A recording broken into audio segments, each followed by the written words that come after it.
Dear students, আসসালামু আলাইকুম। সবাইকে শুভেচ্ছা জানিয়ে আমরা আরেকটি নতুন পর্বে চলে আসছি। আমাদের আজকের পর্ব এমএস ওয়ার্ড এপিসোড 10।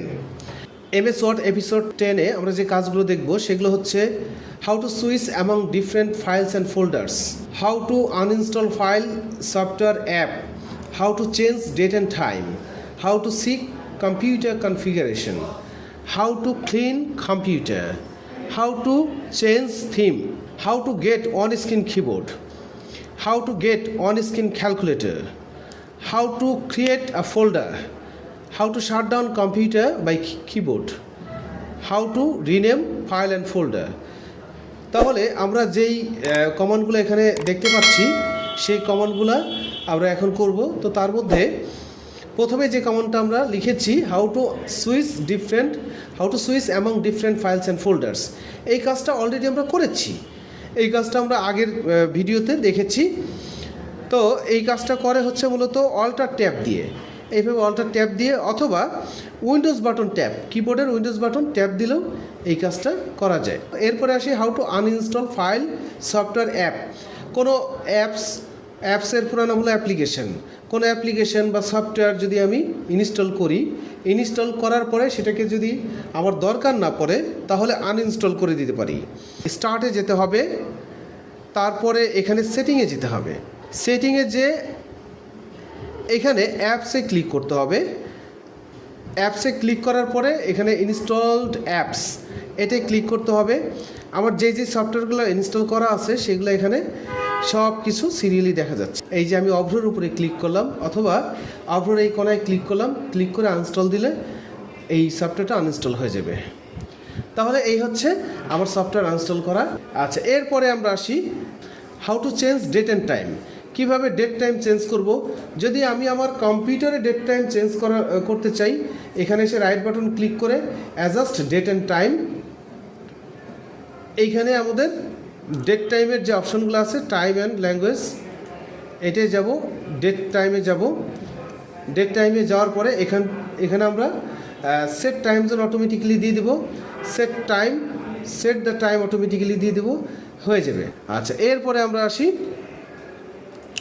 আমাদের পরের কমান্ডে আসি। পরের কমান্ডটা কি? How to see computer configuration. Computer configuration কীভাবে দেখব? এই যে আমার দিস পিসি আছে, এখানে রাইট বাটন ক্লিক করব, প্রপার্টিজে যাব, এখানেই বলে দিবে যে আপনার কম্পিউটারের কনফিগারেশনটা কী। বলছে যে আপনার কম্পিউটারের নাম ডেস্কটপ ইউএস 4377E, 4377E, এইটা হচ্ছে আমার কম্পিউটারের নাম দিয়েছি আমি একটা। প্রসেসর হচ্ছে Intel core i3 10 generation processor i3-র, আর এটা হার্টস হচ্ছে 3.60 হার্টস। আচ্ছা, আর র্যাম হচ্ছে 8GB র্যাম। আর কম্পিউটারের উইন্ডোজটা হচ্ছে উইন্ডোজ 11 প্রো। এই হচ্ছে আমার কম্পিউটারের কনফিগারেশন, এইভাবে দেখতে পারি। তাহলে মাউসের রাইট বাটন ক্লিক করে প্রপার্টিজে গেলেই কম্পিউটারের কনফিগারেশন দেখিয়ে দিবে। DIAG এটা দিলে আমার কম্পিউটারের কনফিগারেশন এইখানে শো করবে যে আমার কম্পিউটারে কী কনফিগারেশন আছে। DIAG, তো এখানে এই যে এখানে ওপেন হয়ে গেছে। এখানে সিস্টেম এখানে দেখাচ্ছে আমরা যা আগে দেখেছি তাই। Operating system Windows 11 pro 64 bit. তারপরে হচ্ছে সিস্টেম মডেল হচ্ছে H410MHV2, বায়োস হচ্ছে F4, আর এখানে প্রসেসর হচ্ছে ইন্টেল কোর i3 10 জেনারেশন, আর হার্টস হচ্ছে এটার স্পিড হচ্ছে 3.60 GHz। মেমোরি হচ্ছে 8192 MB র্যাম, তার মানে 8GB। এইভাবে আমরা কনফিগারেশন দেখতে পারি। এরপরে আমরা কোন কাজটা দেখব? এরপরে হচ্ছে হাউ টু ক্লিন কম্পিউটার কীভাবে ক্লিন করব। কম্পিউটার ক্লিন করার জন্য আমাকে এখানে রান চেপে আমি কম্পিউটার ওপেন করব। ওপেন করার পরে এই যে রানটা আসছে এখানে ট্রি লিখব, ট্রি লিখে ওকে দিব। ওকে দিলে আমার র্যামটাকে সে রিফ্রেশ করেছে। এই ট্রি দিলে র্যাম রিফ্রেশ হয়। এছাড়াও আমি আরও কয়েকটা লেখা লিখব, এখানে আমি আগেই লিখে রেখেছি প্রিফেক্ট। ওকে দেব। যে ফাইলগুলো ওপেন হয়েছে এই ফাইলগুলো এইটা চাপবো, ওকে দেব। তাহলে প্রিফেক্ট দেওয়ার কারণে অনেকগুলো ফাইল আসছে, যে ফাইলগুলো হলো গার্বেজ। এই ফাইলগুলো মূলত গার্বেজ, আবর্জনা, এগুলো আমাদের দরকার নেই। এই জন্য কম্পিউটার স্লো হয়ে যায়, আমরা ডিলিট করে দিলাম। আচ্ছা, গেল এটা। এরপরে আসি আবারও রানে যাই। রানে গেলে উপরে চলে আসছে, এখানে আমরা রিসেন্টে যাব, ওকেতে যাব, কন্ট্রোলে দিই, তারপর ডিলিট দিব। ডিলিট দেওয়ার পরে রিসেন্ট যে সমস্ত গার্বেজগুলো ছিল সেই সব গার্বেজগুলো সব চলে গেল। এরপরে আসি টেম্প, ওকে দিই। টেম্প দেওয়ার পরও কিছু ফাইল ওপেন হয়েছে যেগুলোর আমরা ডিলিট দিয়ে দিব। ডিলিট দেওয়ার পরে চলে গেল। যদি এরকম লেখা আসে তাহলে আবার এই বক্সে ক্লিক করে স্কিপ দিতে হবে। কিছু কিছু ফাইল কম্পিউটার ডিলিট করবে না, কারণ এখন যে প্রোগ্রাম রান হচ্ছে সেই প্রোগ্রামেরই জেনারেটেড ফাইল। এরপর আমরা আসি কম্পিউটারের থিম কিভাবে চেঞ্জ করব, how to change theme. Theme change করার জন্য আমাকে মাউসের রাইট বাটন ক্লিক করে এখানে পার্সোনালাইজে যে যদি আমার কম্পিউটারের উইন্ডোজটা আপডেট হয় তাহলে থিম চেঞ্জ হবে। থিম চেঞ্জ হয়েছে, তার মানে কম্পিউটারের উইন্ডোজটা আপডেট করা আছে।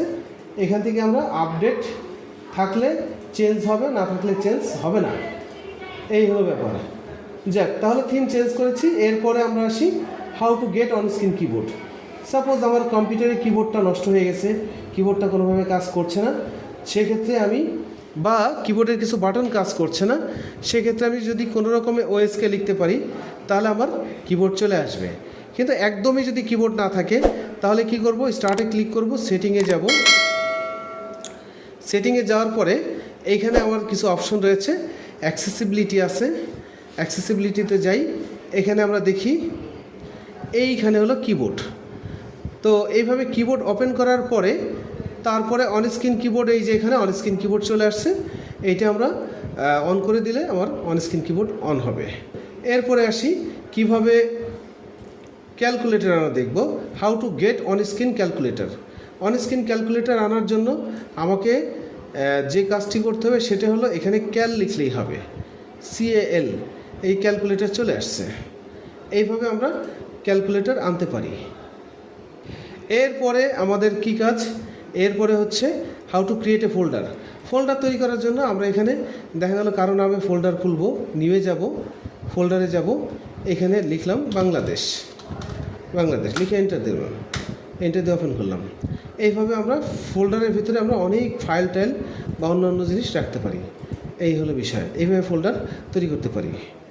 আচ্ছা, এরপরে দেখব হচ্ছে কিভাবে how to shut down computer by keyboard. কিবোর্ডের অল্টার F4 চাপলে কম্পিউটার শাট ডাউন হবে বা যে কোনো ওপেন করা ফাইল ক্লোজ হবে। সাপোজ আমি এই ফাইলটা ওপেন করেছি, অল্টার F4 দিই, বন্ধ হয়ে যাবে। তারপরে হচ্ছে how two rename file and folder. File and folder rename করা যায় কীভাবে, যে কোনো ফাইল, এখানে আমি যদি বাংলাদেশ লিখতে না চাই, রিনেমে যে ঢাকা লিখে দেবো, DHAK ঢাকা লিখে দেবো।